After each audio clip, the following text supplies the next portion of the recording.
자, 그러면 10차시 마지막 강의를 진행해 보도록 하겠어요. 먼 길 달려오셨네요, 그죠? 저희는 이제 시작이다. 이제 기초가 끝나가는 내용이니까요. 저번 시간에 저희가 함수 했었죠, 함수. 이번 시간에는 그 함수에 대한 조금 반복적인 학습, 그리고 아직 못했던 내용들 부가적으로 진행을 하도록 하겠습니다. 그래서 오늘 할 내용은 저희가 함수의 사용에 대해서 공부를 하고요. 두 번째로는 저희가 약속했던 버그를 잡는 디버깅에 대해서 간략하게 우리가 지금 상태에서 해볼 만한 내용들을 해보도록 하고요. 세 번째로는 응용이라고 하기는 우리한테는 아직 그 정도로 어려운 내용은 아니지만 함수에 대한 간단한 예제들 연습을 해서 마무리를 짓도록 하겠습니다. 그래서 오늘도 신나게 한번 달려보도록 하죠. 우선 저번 시간에 저희가 함수는 크게 클라이언트의 영역과 클라이언트의 영역, 그리고 서비스의 영역인 서버의 영역으로 나눌 수 있다. 이때 서버에 함수를 불러내는 작업을 콜이라고 했고, 실행하는 작업을 run이라고 했고, 되돌아오는 작업을 뭐라고 했죠? return이다 라고 했죠. return, 이렇게. 그래서 세 가지 작업으로 이루어진다, 세 가지 단계로 이루어진다, 이렇게 말씀을 드렸는데, 이때 서비스 코드 쪽에서 결과를 가져오는 방법이 두 가지가 있다라고 했어요. 두 가지. 생각나세요? 두 가지. 뭐가 있죠? 첫 번째는 리턴을 사용하는 방법. 리턴을 사용하는 방법. 또 하나는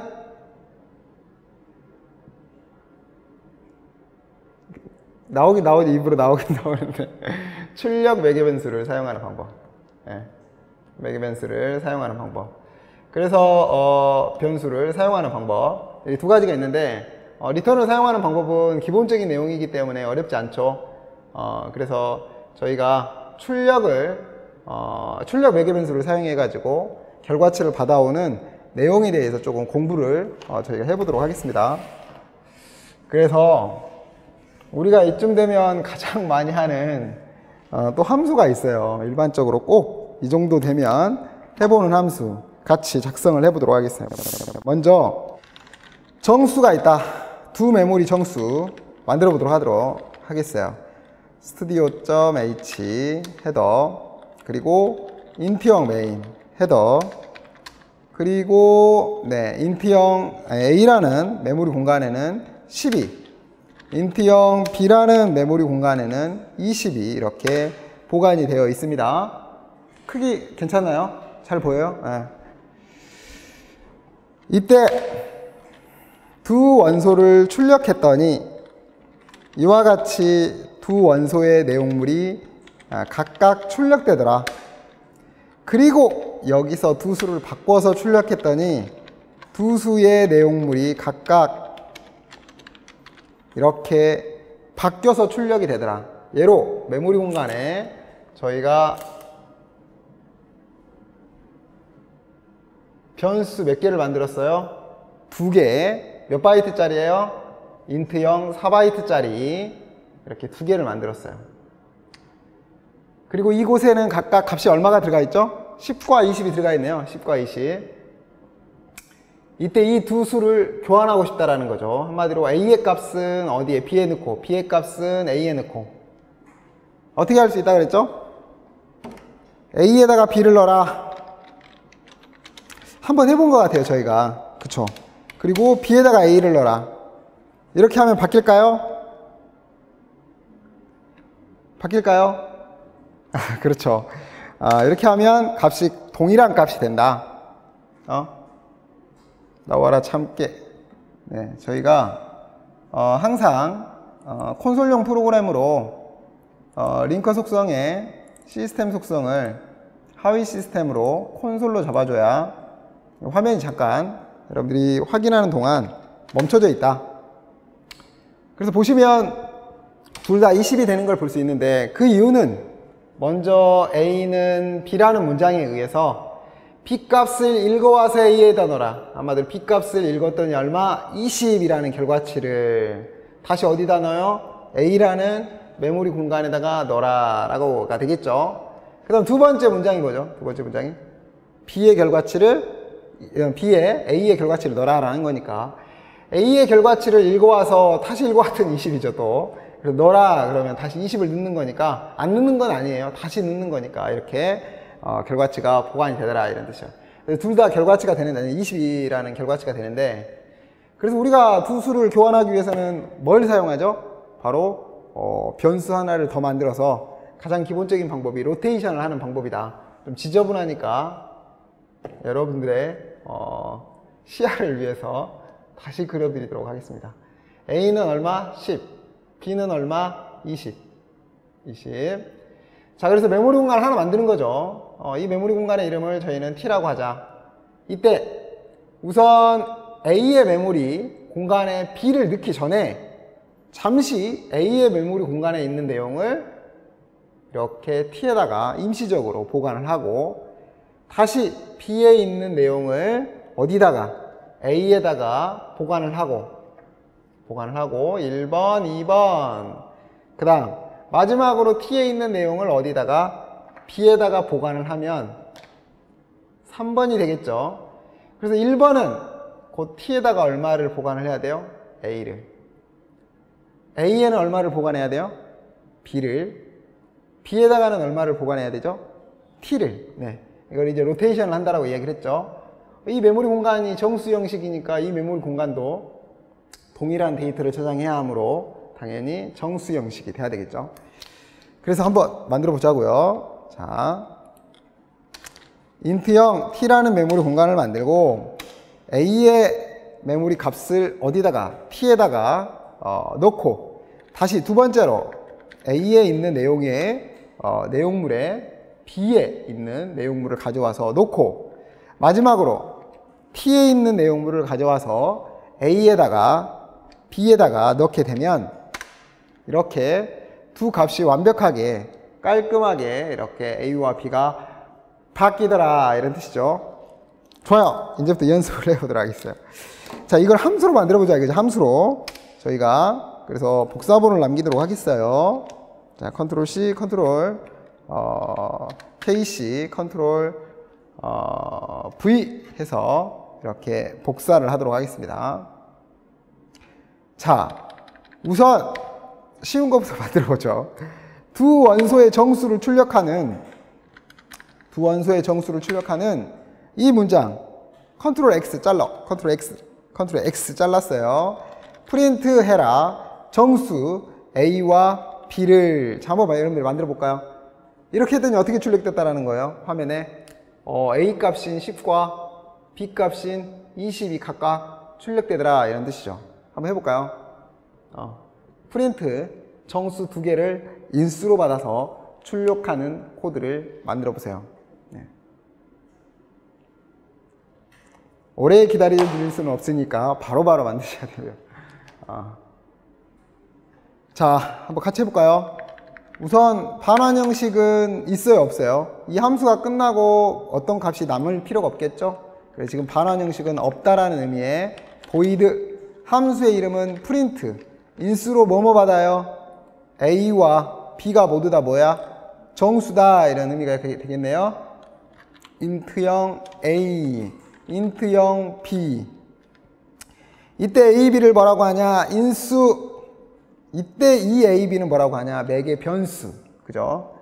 그래서 받아서 이 값을 출력해라. 그럼 조금 전에 잘랐던 거 컨트롤 V 자르면 어차피 변수명이 지금 상태에서는 동일하기 때문에 결과는 보시는 것처럼 똑같이 출력이 된다. 그럼 이 아래 것도 마찬가지네요. 이 A, B의 결과를 출력해라 라고 했으니까 이 문장 대신에 우리는 뭐라고 쓸 수 있냐? 프린트해줘 A와 B의 내용물을. 그리고 출력했더니 보시는 것처럼 10, 20, 20, 10 해서 A, B의 결과치가 정확히 출력되더라. 요건 뭐 여러분들도 금방 해결할 수 있는 내용이네요. 그쵸? 여러분들이 너무 열심히 하셔가지고 지금쯤이면 네. 어느 정도의 경지에 올라 있을 거라고 생각을 합니다. 그죠? 좋아요. 갑니다. 자, 두 번째로는 이 기능이 정말 많이 사용되거든요. 이 기능이 정말 많이 사용되다 보니까 자, 자릅니다. 컨트롤 X 잘랐어요. 컨트롤 X. 이 기능을 뭘로 만들고 싶냐? 바로 수압이라고 하는 A와 B를 서로 교환하는 함수로 만들고 싶다. A는 B라는 곳에 넣고 B는 A라는 곳에 넣는 이렇게 두 수를 교환하는 함수를 만들고 싶다. 그럼 제가 한번 간단하게 만들어 볼게요. 우선 이거는 안 되는데 수합하시오. 인수는 정수 두 개가 들어오니까 여기는 A와 인트형 B라고 하도록 하겠어요. 우선은 제가 이쪽 변수와 이쪽 변수가 헷갈리니까 우선 구분하기 위해서 동일한 변수를 써도 되긴 하는데요. 여기를 저희가 N1 이렇게 쓰도록 하고요. 여기를 N2 이렇게 쓰도록 하겠습니다. 그래서 int형 T라는 메모리 공간에 N1을 넣고 N1에 N2를 넣고 N2에 마지막으로 T를 넣으면 이 두 수를 교환할 수 있을 거라 생각하지만 출력해보면 교환되지 않죠. 네. 둘 다 10, 20이 출력되는 걸 볼 수가 있어요. 이거는 이제 저번 시간에도 했기 때문에 눈치를 금방 채셨을 텐데 한번 하고 저희가 실제 만들어 보도록 하죠. 이 변수는 어디서 만든 변수라고 했죠? 메인의 함수 영역에서 만든 변수가 되겠죠? 얘는 메인 함수에서 만든 변수다.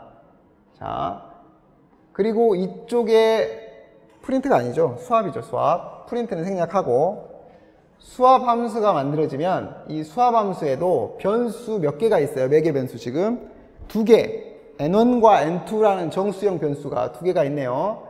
N1이라는 4바이트짜리 정수형 메모리를 만들어서 인수 얼마가 넘어오면 A 값인 20이 넘어오면 복사본을 사용해서 보관을 한다. 또한 N2가 있죠. N2가 B라는 우리가 이미 수압이 돼 있는 그러니까 항상 깨끗이 이게 실시간의 묘미죠. 그쵸? 네. 좋아요. 자, 이제 편집을 잘 하시는 분이 이렇게 짝짜맞추기를 하시겠죠? 이제 죽는 거예요, 편집하시는 분은. 자, 10, 20이라면 10을 복사해서 이와 같이 10의 결과치가 B를 복사해서 결과치가 20 이렇게 복사가 됐겠죠? 그래서 얘네들을 뭐라고 부르고요? 인수. 얘네들을 뭐라고 부르고요? 매개변수. 그래서 인수값을 매개변수 값에 저장을 했다. 그리고 나서 여기서 뭐 하냐면 T라는 메모리 공간을 드디어 만들죠. 한마디로 수압 메모리 영역에 어떤 변수를 또 만들어요? T라는 변수를 하나 만들어서 이제 로테이션을 하는 거죠. 우선 N1에 있는 내용을 넣고 그 다음 N2를 N1에 넣고 다시 T를 이렇게 해서 한 바퀴 돌리는 거니까 결론적으로는 누구는 바뀌어도 이쪽 메모리 공간에 있는 새 데이터는 바뀌어도 그래서 얘가 얼마가 되겠어요? 10이 되는 거고 얘가 얼마가 되겠어요? 20이 되는 거고 얘가 얼마가 되겠어요? 다시 10이 돼서 두 N1과 N2를 바꿨어도 누구는 바뀌지 않는다? 이쪽 메인에 있는 메모리의 영역인 B와 A는 바뀌지 않는다. 한마디로 우리의 목적은 뭐냐면 수압함수가 해주고자 하는 이 우리의 목적은 이 A 메모리의 값과 B 메모리의 값을 바꾸는 거니까 이렇게 하면 안 된다는 거죠. 결론은 한번 연습을 해본 거고요. 이걸로는 바꿀 수 없다. 그럼 뭘 써볼까요? 딱 여기까지 오니까 느낌이 오죠. 뭘 쓸까요? 그렇죠. 포인터를 이용한 출력 매개변수 아웃파라미터라는 걸 이용해야 돼요. 그래서 복사했고요. 자, 값이 날아가면 안 된다. 왜? 이 메모리와 이 메모리를 바꿔야 되니까 다시 이 메모리에 있는 값과 이 메모리에 있는 값을 바꿔야 되니까 원본의 메모리를 서로 바꿔야 되죠. 그래서 이때는 항상 값을 변경하기 위해서 누가 날아가야 되냐? 참조가 날아가야 된다. 참조가. 자, 그래서 여기는 이제 변수명을 바꿔서 PA라고 하도록 하겠습니다. 왜? 당연히 A의 주소를 가리키는 포인터다라는 의미로. 그리고 자, 그림을 보고 코드를 만들 수 있어야 돼요. 여기는 PB라고 하도록 하겠습니다. PB는 왜? 바로 B의 주소를 가리키는 포인터다라는 의미로. 그래서 이 메모리 공간의 이름이 형식으로 따지면 무슨 형식? 인트 형식이니까 얘는 인트의 주소 형식인 인트 애스트리크 형식이 되겠네요. 그래서 얘를 뭐라고 하냐? 인트 애스트리크 형식 두 가지 변수가 필요하더라. 그래서 한번 써보도록 하죠. 코드로. 클라이언트 영역에서는 누가 넘어가야 돼요? 주소, A의 주소, B의 주소, %를 붙여서 바로 이 메모리의 시작 주소들이 됐죠. 시작 주소들을 인수로 넘기면 수압에서는 이 변수 두 개를 이번에는 인트형 주소를 받는 포인터 변수 PA, 인트형 주소를 받는 포인터 변수 PB. 좋아요. 그러면 이제 됐어요. 이 로직은 똑같으니까, 코드 실행하는 코드는 똑같으니까 결론적으로는 우리 수압에서 봤을 때 이 변수 메모리 공간의 이름을 뭐라고 부르죠? A를 뭐라고 부르죠? 수압에서 봤을 때 A 메모리 공간의 이름을 애스트리크 PA, 그렇죠. 애스트리크 PA라고 부르고,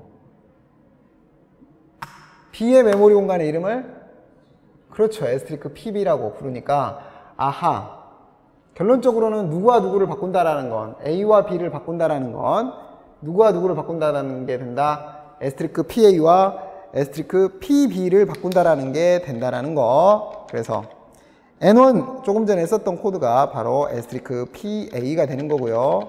그럼 얘도 애스트리크 PA가 돼야 되고, N2는 보시는 것처럼 애스트리크 PB가 돼야 되고, N2 여기도 있네요. 여기도 N2는 애스트리크 PB가 돼야 되니까 T에 있는 메모리의 내용을 이와 같이 다시 바꾸면 깔끔하게 A와 B가 바뀌더라. 여기까지 복습을 간단하게 했습니다. 이때 이제 문제 들어가. 문제. 함수에 이렇게 매개적인 역할을 하는 변수인 A, B, PA, PB는 무슨 변수? 매개적인 역할을 한다. 그래서 매개 변수라고 하죠. 자, 이제 문제예요. 매개 변수에는 우리가 두 가지로 나눴잖아요. 출력을 목적으로 하는 출력 매개 변수와 입력을 목적으로 하는 입력 매개 변수로 나눠지죠. 그죠? 매개 변수. 여기에는 in이라고 하고, 얘를 in이라고 하고, 얘를 out이라고 한다. 그래서 매개 변수는 일반적으로 파라미터라고 하거든요. 파라미터라고 하니까 우리가 얘를 in 파라미터, 얘를 out 파라미터라고 부릅니다. 어찌됐건 좋아요. 이 네 개 중에 A와 B는 입력 매개 변수일까요? 출력 매개 변수일까요? 함수를 기준으로 값을 서버 쪽으로 읽어오는 데 사용이 됐으니까 입력 매개 변수가 되겠죠. 포인터가 아니면 절대 출력 매개 변수라고 할 수가 없어요. 왜냐면 값을 쓸 수가 없잖아요. 그죠? 좋아요. 그럼 PA와 PB는? 네. 애스트리크 PA와 애스트리크 PB를 이용해서, 그러니까 저 매개 변수를 이용해서 클라이언트 쪽으로 값을 쓰는 목적으로 사용이 됐죠. 수압 쪽의 데이터를 어디에다가? 클라이언트 쪽에다가 쓰는 역할을 하고 있기 때문에 얘를 뭐라고 한다? 출력 매개 변수라고 부릅니다. 어려우시면 출력을 하려면 대입 연산자 왼쪽에 있어야 돼요. 그래야 어떤 값을 쓸 수가 있는 거예요. T의 값을 애스트리크 PB에다 넣고요. 애스트리크 PB의 값을 애스트리크 PA에다 넣으니까 결론적으로 PA나 PB는 모두 다 대입 연산자 왼편에, 이걸 L밸류 쪽이라고 이야기하는데 이항 연산자 대입의 왼편에 있기 때문에 쓰고 있는 겁니다. 쓰고 있어요. 쓰고 있으니까 얘를 출력 매개 변수라고 부르는 겁니다. 아시겠어요? 그래서 이렇게 인수 두 개의 값을 모두 다 바꿔야 되는 거 있잖아요.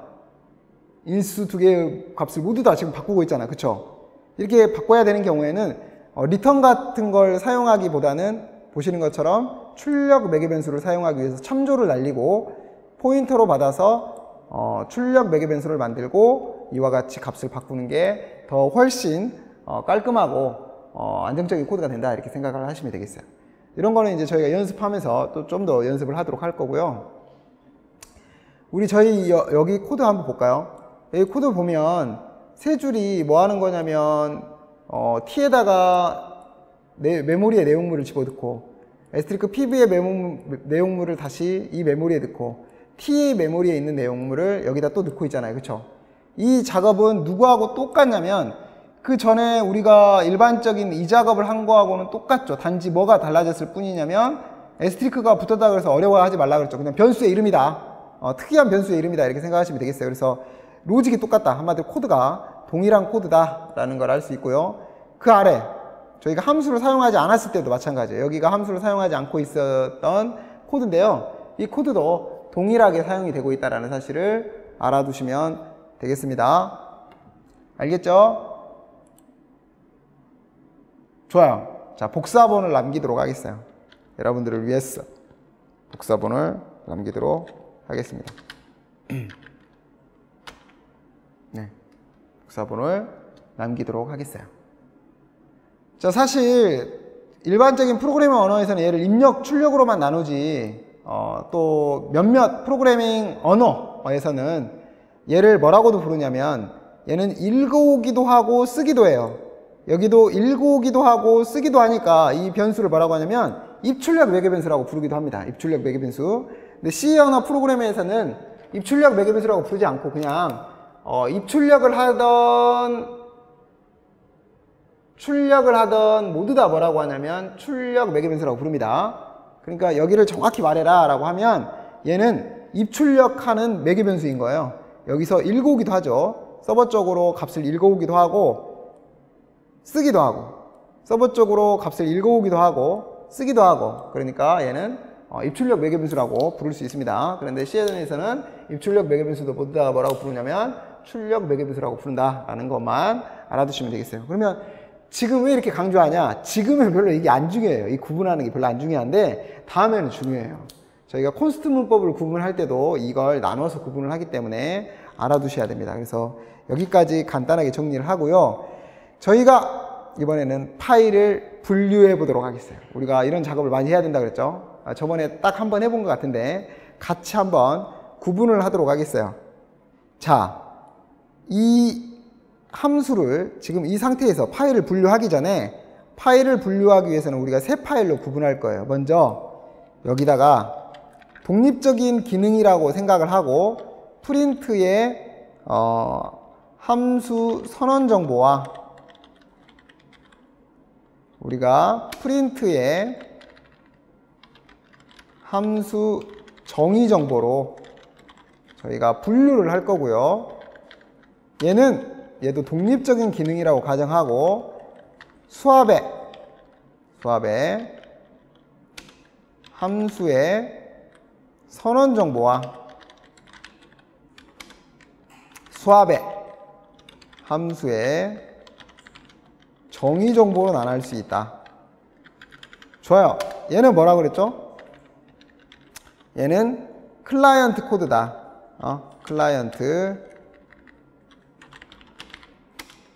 얘는 클라이언트 코드.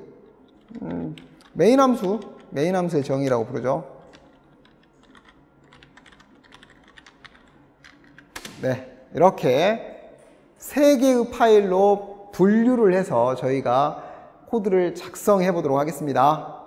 알겠죠? 저번 시간에는 저희가 어디다 작성했냐면 여기다가 프로젝트 안에다가 집어넣는데 이번에는 별도로 솔루션을 분류해서 집어넣도록 하겠습니다. 자, 한번 해보도록 하죠. 저희가 오른쪽 마우스를 눌러서 새로운 비주얼 스튜디오 프로그램을 하나 별도로 띄우도록 하겠습니다. 하나가 떴고요. 자, 여기까지 띄웠나요? 네. 띄웠으면 파일, 새로 만들기, 프로젝트, 별도의 빔 프로젝트를 선택하시고, 우리는 위치를 항상 어디로 선택하고 있냐면 C 언어 폴더로 선택하고 있고요. C 언어 폴더, 로케이션, 위치를 C 언어 폴더로 선택하고 있고요. 이름을 얘는 수압 기능을 하고 있기 때문에 수압 app라고 입력하도록 하겠습니다. 엔터. 아주 좋아요. 오늘은 마지막 시간이잖아요. 그러니까 더 좋죠. 그쵸? 오늘은. 좋습니다. 어찌됐건 이렇게 만들고 나면 그 전에 만들었던 것처럼 프로젝트가 똑같이 만들어져요. 그러니까 우리는 지금 비주얼 스튜디오가 두 개인 거예요. 우리가 지금 개발을 진행하고 있는 10차시 EX10이라는 10차시 프로젝트와 솔루션, 그리고 방금 생성했던 우리 지금 여기다가 뭐 작성할 거냐면 조금 전에 우리가 파일을 분류했던 걸 여기다가 작성을 할 거예요. 그래서 프로젝트가 지금 두 개인데 수압 app에 파일을 그래서 3개를 만들도록 하겠어요. 자, 오른쪽 마우스를 눌러서 추가 새 항목. 그래서 뭐라고 입력하냐? print.c 이렇게. 자, 이거를 이렇게 해도 돼요. 그 단축키 Shift Ctrl A, Shift Ctrl A를 누르면 이렇게 파일을 바로 입력할 수 있도록 뜨거든요. 그러면 main.c 이렇게. 그 다음 또 Shift Ctrl A를 눌러서 마지막 하나 남았네요. 뭐 남았어요? 수압.c 이렇게. 와우, 파일 3개 만들었네요. 그죠? 파일 3개. 좋아요. 이제 여기까지 만들어졌으면 우리는 이 파일의 각각의 내용물을 가져오도록 하겠어요. 먼저 자, 다시 이게 이제 따라오기가 쉽지 않을 수도 있기 때문에 천천히 하도록 하겠습니다.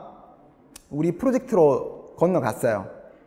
프로젝트로 건너갔고, 기존 10차시 프로젝트에 보면 프린트 함수에 있죠. 프린트 함수. 여기 보이세요? 프린트 함수 컨트롤 C, 컨트롤 C. 그리고 어디로 가져오냐면 우리 방금 파일 나눴던 print.c로 가져오도록 하겠습니다. 컨트롤 V, 컨트롤 V. 좋아요. 아주 좋아. 잘했어요. 여기까지 하셨어요? 자, 우선은 다 분리부터 먼저 하도록 하겠어요. 또 기존 거로 또 가가지고 이번에는 수압함수 가져오도록 하겠어요. 수압함수 다시 수압.c 컨트롤 V. 자, 이제 마지막으로 메인 함수 가져오도록 하겠어요. 메인 함수 컨트롤 C, 그리고 붙이기 컨트롤 V. 저 메인에다가 main.c에다가 컨트롤 V. 자, 함수를 각각 가져왔어요. 이제 함수를 각각 가져왔고요. 저희가 우선 제일 먼저 print.c부터 볼까요? print.c 보니까 이 함수 사용하고 있네요. 이 함수 우리가 만들었어요? 우리가 만든 거 아니죠? 우리가 안 만들었지만 표준 라이브러리 함수로서 이미 함수가 메모리상에 생성이 돼요. 그리고 컴파일하기 위해서는 여기를 컴파일하고 여기를 컴파일할 때 함수를 갑자기 만나면 컴파일러가 당황한다. 그래서 이게 함수라는 사실을 알려줘야 되죠. 그걸 뭐라고 한다고 했죠? 함수에 미리 언급한다 그래서 선언이라고 한다 그랬죠. 함수의 선언이라는 걸 해야 된다. 그럼 함수 선언하기 위해서는 이 표준 함수 printf는 이미 어디에 선언 정보가 들어가 있냐? 바로 include에 include라가 아니죠. studio.h라는 저 헤더 파일에 선언 정보가 들어가 있습니다. 저희가 다음에 이제 중구 프로그래밍을 할 때는 라이브러리도 직접 만들어 볼 거예요. 그래서 얘네들이 어떻게 라이브러리의 자리를 잡고 있나가 우리가 직접 한번 만들어 보긴 할 텐데, 지금은 그렇게 생각하시면 되겠어요. printf가 함수라는 사실, 선언 정보라고 하죠. 그 선언 정보가 어디 들어가 있냐면 studio.h에 들어가 있어서 우리는 걔를 포함한다 라고 표현을 하는 거예요. 아시겠죠? 그럼 이곳에 선언 정보가 들어온다라는 거죠. 자, 두 번째. 자, 수압.c 따닥. 수압.c 갔더니 다행히도 수압점 C에는 어떤 선언 정보도 필요로 하지 않네요. 그냥 순수한 코드들만 존재하기 때문에 수압은 필요하지 않고요. 메인 가보도록 하겠어요.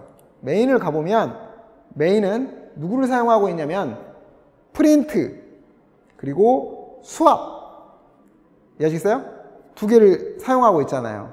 그러니까 이 두 함수에 어떤 정보가 미리 언급돼야 돼요? 선언 정보가 미리 언급돼야 된다. 함수의 선언 정보는 뭘로 구하죠? 사실은 print.c 가보도록 하겠어요. 따닥! print.c. 얘를 함수의 정의라고 하고 얘를 함수의 시그니처라고 하는데, 바로 이 함수의 시그니처가 바로 선언에 사용되는 정보죠.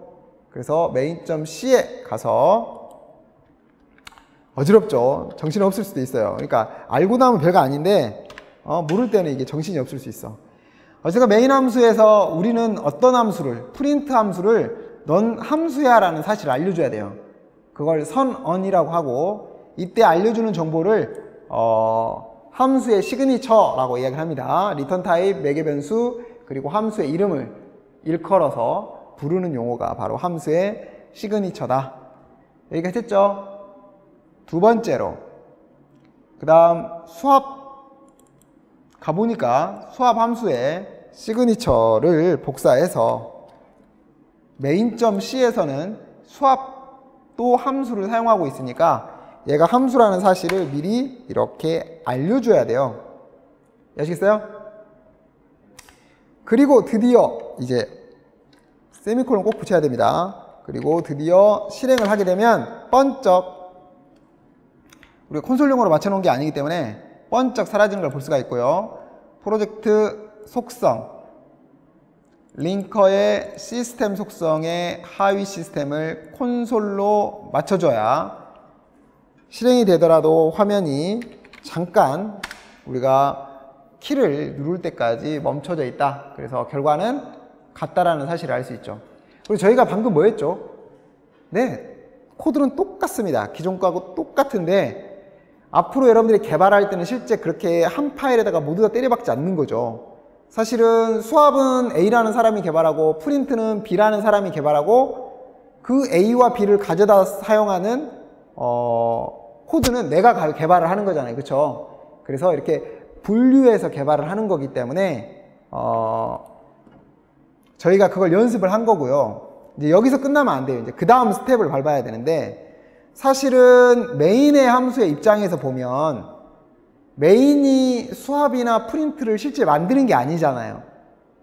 또 이렇게 물어볼 수 있는데, 방금 선생님이 만들었잖아요. 이렇게 그러면 안 됩니다. 저희는 따로따로 다른 사람들이 개발해 놓은 걸 우리는 가져다 썼다 이렇게 생각을 하는 거예요. 자, 그래서 그러다 보니까 자, 이 메인을 개발하는 사람이 이 선언을 할 수는 없는 거예요. 이 선언 정보를 메인을 개발하는 사람이 여기다가 코드를 만들 수는 없는 거예요. 알겠어요? 그리고 다음에 보면 알겠지만 지금 우리는 함수가 3개밖에 없잖아요. 그런데 일반적인 개발을 할 때는 수백 개, 수천 개가 넘거든요. 함수가. 이런 선언을 모두 다 사용하는 사람이 하고 사용하려면 얼마나 복잡해지겠어요. 그쵸? 그래서 결론은 그렇습니다. 결론은, 자, 이렇게 해도 개발이 가능하지만 여기는 누가 수압을 만든 사람이 파일로 이미 만들어서 내한테 줘요. 어떤 파일로? 컨트롤 X 잘라요. 컨트롤 X, 컨트롤 X, 컨트롤 X 잘랐어요. 자, 이제 만듭니다. 이 선언 정보를 그래서 어디다 놓냐? C 언어는 항상 헤더에다 놔요. 이 선언 정보를 만듭니다. 오른쪽 마우스를 눌러서 추가해가지고 새 항목을 눌러서 우리는 헤더 파일을 선택하고 얘의 헤더는 수압.h가 되는 거예요. 수압.h. 수압.h에 이거는 여러분들 다음에 설명할 거예요. 이건 include guard라고 부르는데 다음에, 저 표준 방법은 아니지만 비주얼 스튜디오에서는 저렇게 include guard를 세울 수 있어요. 어찌됐건 쟤는 우리 눈에는 안 보인다, 없다 이렇게 생각하시고 이렇게 선언 정보를 떡하니 놨습니다. 아시겠어요? 그래서 수압.h가 하는 역할이 뭐냐? 바로 이렇게 선언 정보, 함수의 선언 정보, 수압 수압 함수의 선언 정보를 갖고 있는 역할을 하고요. 또한 메인.C에 갔더니 여기에 뭐가 있어요? 딱 보니까 프린트가 있네요. 그러니까 여기에는 프린트의 선언 정보가 있었고 여기에는 수압의 선언 정보가 있었죠. 프린트의 선언 정보도 내가 만들 수 없어요. 그래서 원래는 누가 제공을 해야 되냐면 프린트를 만드는 사람이 제공을 해야 돼요. 그래서 오른쪽 마우스 추가 새 항목 헤더 파일의 이름은 print.h. 그래서 이 두 개는 누가 제공한 거냐? 바로 수압.h는 수압을 만드는 개발자가, print.h는 프린트를 만드는 개발자가 제공을 합니다. 그래서 여기 main.c에 가보면 이제 마지막으로 include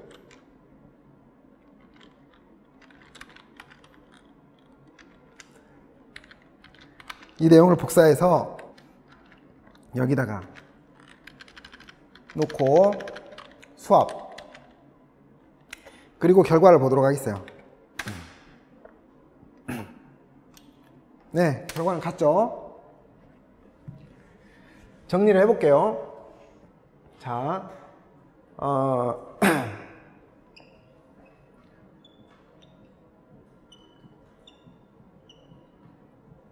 수압 함수를 만드는 사람은 파일 두 개를 제공한다. 하나는 선언 정보, 하나는 정의 정보.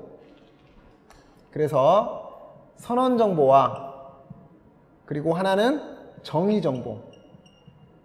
그래서 얘는 뭐가 제공을 하고요? 수압.h에 제공을 하고요. 얘는 뭐에다가 제공을 하고요?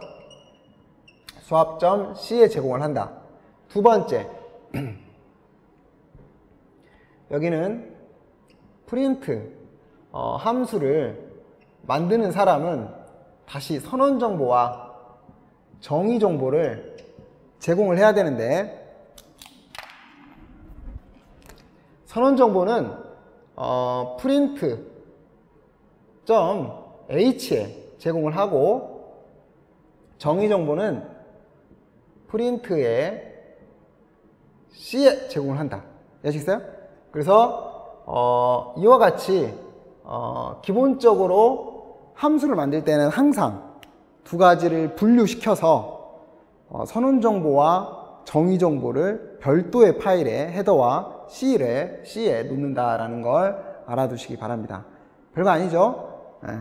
여기까지 스텝을 한번 밟아봤는데 저희가 다시 원상태의 프로젝트로 되돌아가도록 하겠어요. 네, 다시 되돌아가겠습니다. 복사하도록 하겠어요.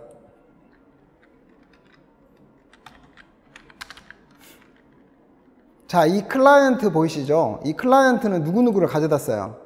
프린트, 수압 모두 다를 가져다 쓰죠. 그렇죠? 그러니까 프린트가 누군지 수압이 누군지를 알려줘야 된다. 그걸 미리 언급한다. 그래서 선언이라고 하고요. 그 선언에 관련된 정보는 include를 통해서 우리가 가져다가 선언을 하게 된다는 걸 알아두시기 바랍니다. 자 이번에는 좀 재밌는 내용을 좀 해볼 텐데 저희가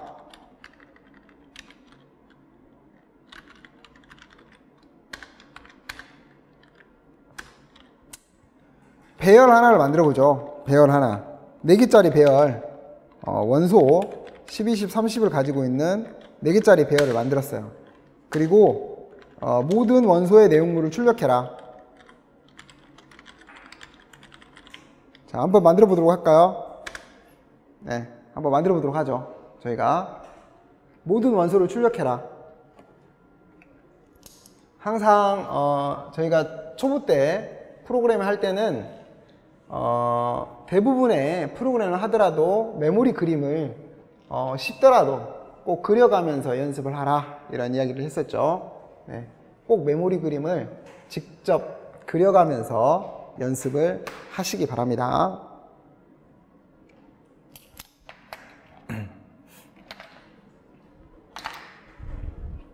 그래서 저는 메모리 그림을 하나 그려보도록 하겠어요. 우선 인트 메모리가 연속하게 4개가 존재한다.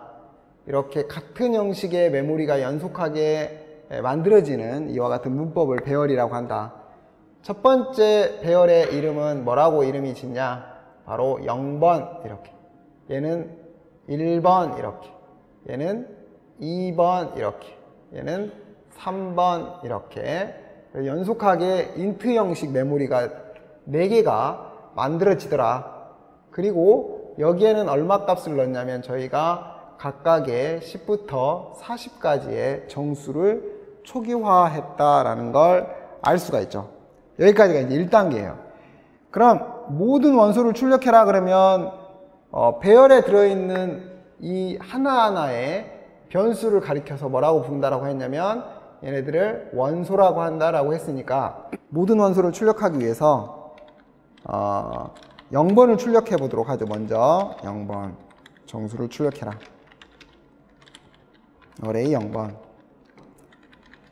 그리고 1번 출력하고요. 2번 출력하고 3번 출력하고 정수니까요. 모두 다 정수로 출력을 할 수가 있겠죠. 이와 같이 출력을 하고 나면 이렇게 10부터 40까지가 출력되는 걸 볼 수가 있습니다. 그런데 여기 보니까 몇 개의 원소가 4개인데 여기서 이 모든 코드가 뭐만 달라요? 네, 바로 이 인덱스 번호라고 부르는 이 번호만 달라지고 있어요. 인덱스 번호는 정수죠. 그러면 이 정수만 몇부터 몇까지 만들어주면 돼요? 0부터 3까지 만들어주면 되겠죠? 그래서 한번 만들어보죠. 이거 복사본 남길게요. 컨트롤 C, 컨트롤 KC, 컨트롤 V. 자, 여기를 한마디로 i라고 하면 이 i 값만 뭐에서 뭐까지 만들어주면 돼요? 0부터 3까지 만들어주면 되는 거예요. 네, 그렇죠. for int형 i는 0부터 얼마까지 만들어준다? 얼마까지? i가 4보다 작을 때까지. 그러니까 3까지 만들어주라 이런 뜻이에요. 그래서 이와 같이 출력을 하게 되면 보시는 것처럼 결과가 10부터 40까지 똑같다라는 거죠. 아시겠어요? 좋아요. 그럼 이제 이 문제가 이제 시작돼요. 여기까지는 여러분들 기존에 알고 있는 내용들을 점검 차원에서 한번 했던 거고, 좋아요. 이제는 이 원소를 출력하는 함수를 만들려고 하는 거예요. 다시 배열의 모든 원소를 출력하는 함수를 만들고 싶은 거예요. 그래서 이 문장 대신에 컨트롤 X 뭐라고 하고 싶냐? 프린트 어레이. 네, 이렇게 하면 모든 원소가 출력됐으면 좋겠어요. 그럼 프린트 어레이에는 어떤 정보가 넘어가야 이 내용물이 출력될 거 아니에요. 그럼 인수로 뭘 전달해야 될까요? 이걸 통째로 전달할 수 있을까요? 지금 상태에서 안 되죠. 왜냐? 배열이 지금 우리한테는 4416바이트 밖에 안 되지만 배열이 몇 바이트일 수 있어요? 굉장히 큰 바이트일 수 있잖아요.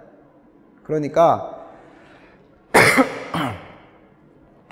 이 모든 원소가 데이터로 넘어가는 게 아니라 우리는 배열은 뭐만 알면 모두 다 원소를 참조할 수 있죠? 누구만 알면? 그렇죠. 시작 주소만 알면. 바로 이 배열의 시작 주소만 알고 있으면 우리는 모두 다 이게 같은 메모리 공간의 사이즈를 갖더라라는 사실을 알고 있으니까 바로 우리가 기존에 이 주소를 뭐에 담았어요? 이 주소는 인트형 주소더라. 알겠어요? 그래서 인트형 포인터에 담으면 P가 이렇게 인트형 포인터에 이 주소를 담으면 이 메모리 공간을 누구처럼 사용할 수 있더라? 배열처럼 사용할 수 있더라 라는 사실을 우리는 이미 공부를 했죠. 아시겠죠? 그래서 이걸 이용하는 거예요. 아하, 이 메모리 공간은 메인이 만들었으나 이 데이터를 모두 다 어디에서 참조하고 싶냐면 프린트 어레이에서 참조하고 싶은 거죠. 이렇게. 이 함수에서 참조하고 싶은 거예요. 그럼 여기에는 어떤 정보만 가져가면 되냐? 배열 몽땅을 가져갈 필요 없이 가져갈 수 있다고 하더라도 얼마나 비효율적이겠어요. 이 메모리의 내용물을 다 복사해야 되니까. 그러지 말고, 그래서 참조를 사용하는 이유가 그거예요. 데이터가 엄청 많이 있어요, 여기. 그럼 여기 데이터를 모두 참조하고 싶어. 그럼 그걸 다 가져올 필요 없이 계획 시작을 딱 알고 있는 거죠. 계획 참조를 알고 있으면서 그 데이터를 모두 다 가져올 수 있다. 이걸 이용하는 거죠. 그래서 얘의 시작 주소를 어디다 담자? 네, 포인터 변수 P에 담자.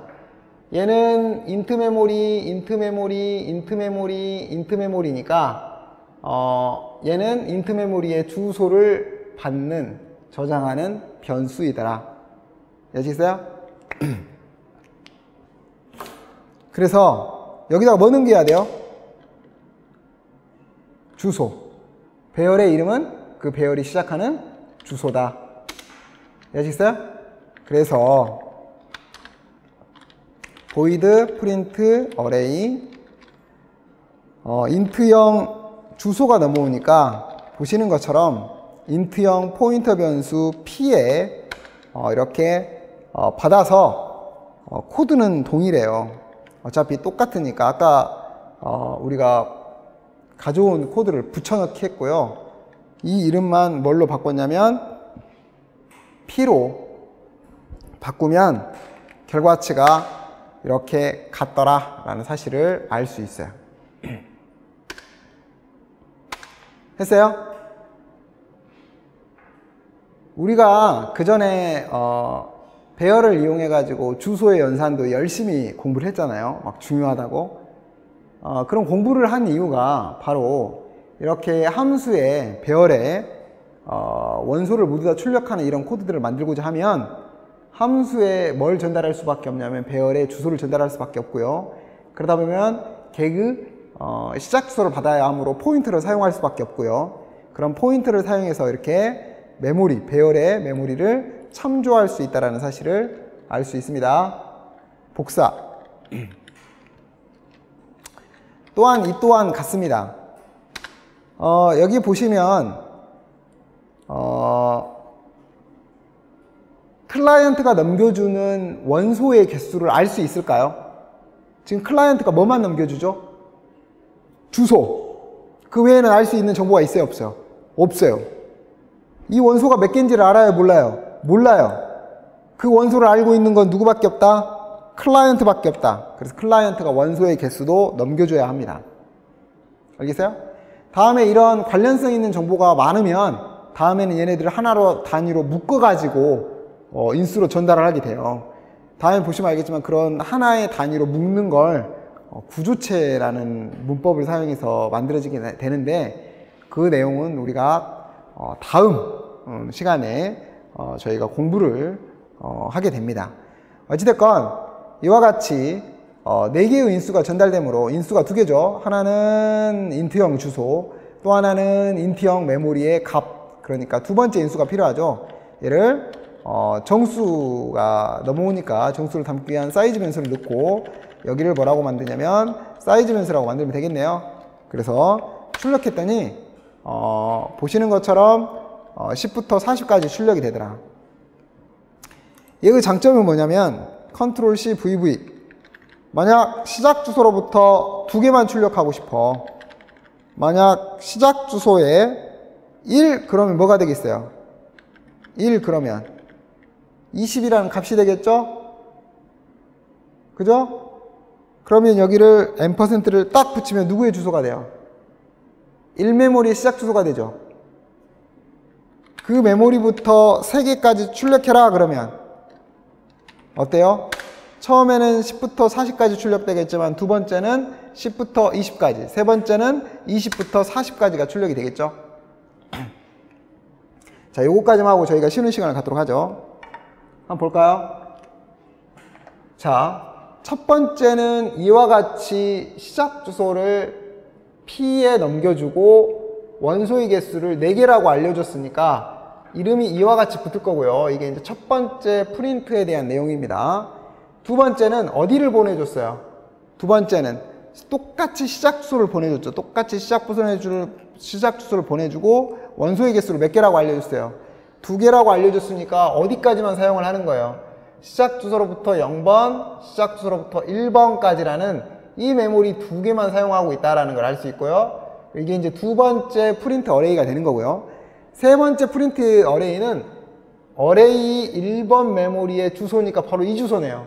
이 주소를 누구한테 보냈어요? 클라이언트 서버 포인터 P에 보냈고, 이 주소로부터 몇 개의 원소를 사용해요? 3개. 그러니까 다시 이 주소를 기준으로 0번째 메모리는 얘가 되겠죠. P의 0번째 메모리. 이 주소로부터 P의 1번째 메모리는 얘가 될 것이고, 이 주소로부터 P의 2번째 메모리는 얘가 된다. 지금 이 코드가 조금 어려우면 안 돼요. 조금 어려우면 안 돼. 그래서 이거 배열 공부하고 우리 포인터 공부했던 곳으로 다시 되돌아가서 꼭 학습을 하셔야 돼요. 그래서 이 내용이 된다. 여기서부터 3개의 원소니까 3개, 여기는 2개의 원소니까 2개, 여기는 4개의 원소니까 얘가 첫 번째 프린트 어레이, 두 번째 프린트 어레이, 세 번째의 프린트 어레이의 결과치를 출력하게 된다라는 사실을 알아두시면 되겠습니다. 좋아, 여기까지 하고 좀 쉬었다가 진행하도록 하겠습니다.